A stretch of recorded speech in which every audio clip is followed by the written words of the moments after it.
find yourself worrying more than usual? Perhaps you've got a churning in your stomach.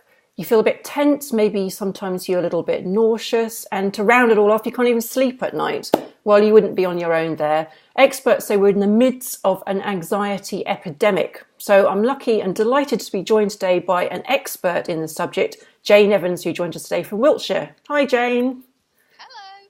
Lovely to have you here today. Now, Jane, you also spoke at a recent TEDx talk, and when I listened to that, I heard you say that not only is anxiety on the increase, but it's affecting our children, and even babies are being medicated for it. What is going on? Yes, sadly, that is a fact now. As you said, there is an epidemic going on. We are at a time when, in much of the Western world, we have more resources than ever before. We have more technology. We have, just things in abundance. Actually, mental illness and poor mental health is an increasing problem in many people's lives, even at a very low level. And so why is it affecting our children more than, as much as it is for adults as well? What's happening there? Well, I think there are several things which are going on, and it's not just me who thinks that. If you observe our daily lives now, there's a great deal of pressure on both parents or, if you're parenting on your own, as I did for several years, to be out to work. Being a parent is not deemed as enough. You have to generate money in the economy, which comes very much from the current government that we've had for far too long now. And, they believe that, it's all about the market economy and everybody's got to work. But that doesn't sit well with actually the needs of parents, and certainly not with the needs of children. They do much better off when they can have some unpressurized time together. But, if your daily life revolves around, right, get up, get the children up, get them ready, get myself ready, make sure I've got all my work stuff, quickly check my social media, they're checking their social media, you can't get them off it, and then you've got to get them in the car and drive them somewhere, and then you've got to get yourself somewhere, and then at the end of the day, repeat. You can see without anything else how that is already stressful to everybody. Okay, so basically it's filtering down to our children. The anxiety rubs off on everyone. Okay. Definitely, yeah. I mean, our children are wired into our emotional state. Mm-hmm. They were, even if we didn't carry the children, even if the children have come to us through, fostering or adoption, quite quickly they're trying to synchronize their emotional state to ours, because we're the most important person in their lives. Right. So whatever our faces might be saying, they will pick up on stress and anxiety in our bodies. Right. And Jane, what's the difference between having anxiety and perhaps being a little bit stressed for not getting to a place or a destination on time? How do we know that there's a difference? Very good question. Yeah, I mean, stress is normal. It's a part of everyday life, and a little bit of stress, quite frankly, for me, definitely works very well. Otherwise, I could just be, I'm very distractible, and I'll just be off down some road being excited about something I shouldn't be. So a bit of stress is good. It kind of fuels you up and it gets you to the end game. Anxiety is when that stress goes on and on and on. And it's the kind of thing when you wake up in the morning and almost on waking, you start thinking, oh, I didn't, I shouldn't, I can't. Oh, have I, haven't I? That's the difference when it's prolonged. And actually, if we were able to step away from ourselves, we'd see also that it's really irrational. So it becomes like a habit or a way of being rather than triggered by any event. Sometimes it is triggered by an event. But if we have that wired into our body and our brain, this strong link with anxiety, then quite quickly that can tip us over the edge. And then, even when the resolution has come, it's triggered so much in our bodies and in our brains that getting back to your kind of natural resting state of just going about your daily life becomes increasingly difficult. And actually, sometimes you can't even remember what it felt like not to feel anxious. Okay, so that's when you know that you've got an issue with anxiety and you need to seek help. So Jane, tell us a little bit about what's going on in the brain. Okay, well, the brain and the body are much more interlinked than we believe. I mean, we know that our brain is housed within our body, but we've become obsessed with the brain. So we've lost the kind of valuing the connection between the two. So in the brain, often what happens is that the body picks up on something that makes it feel anxious, and that shoots messages to the brain. And it initially goes to the least intelligent part of our brain, which is why when we're anxious, we are not very clever. And so it goes to the part of our brain that's just about survival. It's not thoughtful, it's not intelligent, there's no intellect involved in it. It's about fight, flight, or freeze.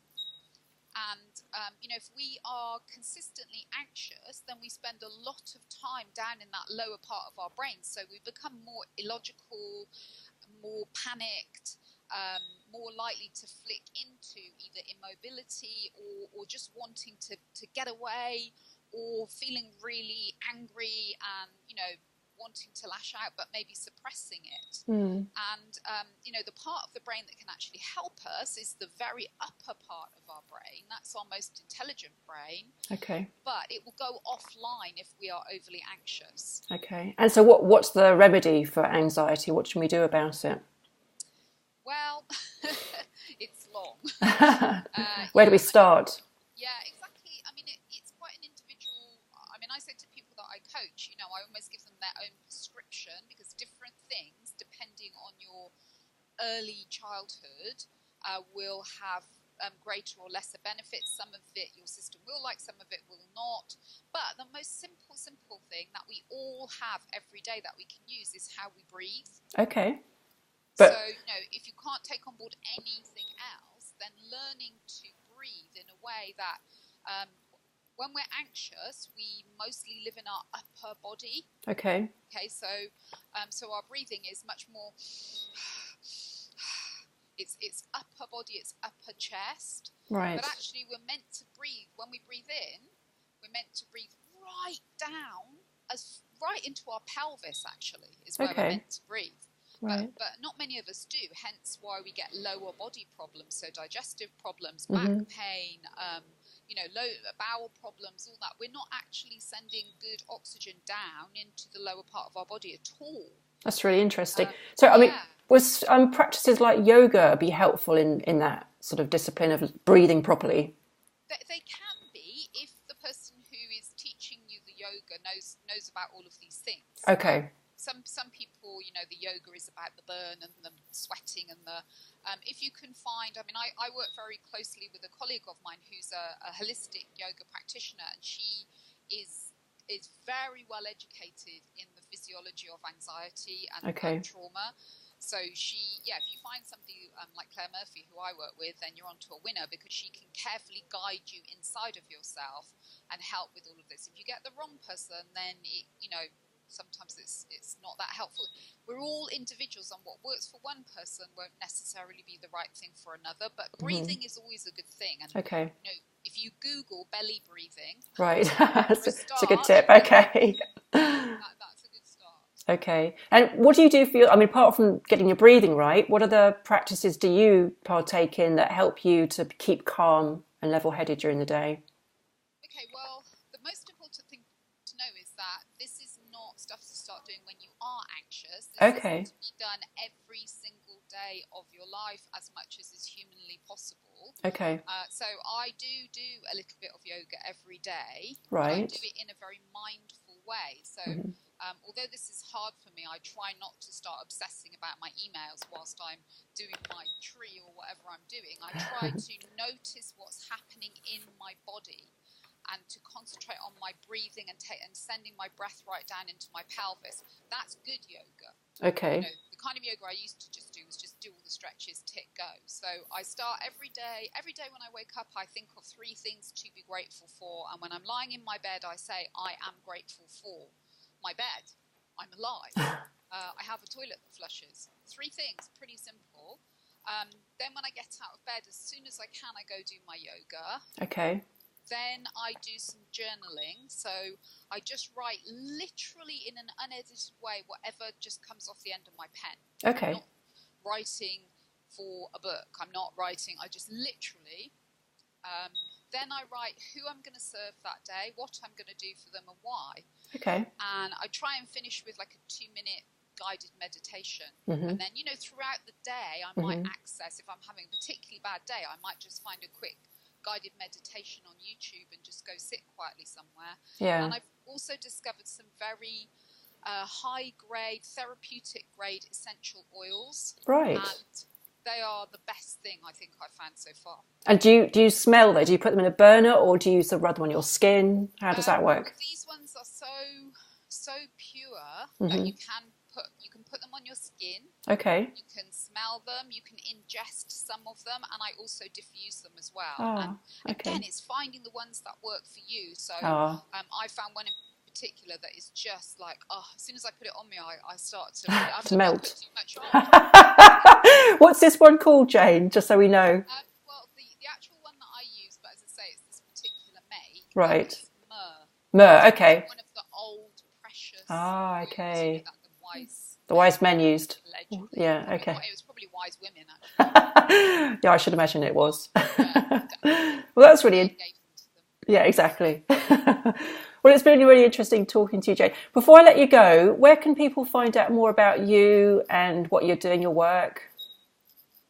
Well, I have a website, so Okay. all the W's, thejaneevans.com. Okay. You can find out about my coaching, my speaking, my training, my books, my TED Talk. Okay. Just about everything, really. That's fantastic. Well, thanks so much for joining us today. It's been an absolute delight, and I know I've learned a lot, and hopefully our audience will have done as well. So thanks so much. It's my pleasure. Bye, Jane. So that was Jane Evans, parenting and anxiety expert. I hope you enjoyed that as much as I did. But tell us a bit more about what you're worrying about. We'd love to hear from you. You can find us on all the normal social media sites if you want to join in the conversation. And you can email me. That's harriet@wellbeingexaminer.com, and Harriet with 2 R's and 2 T's. And in the meantime, together, let's be happy, healthy single mums.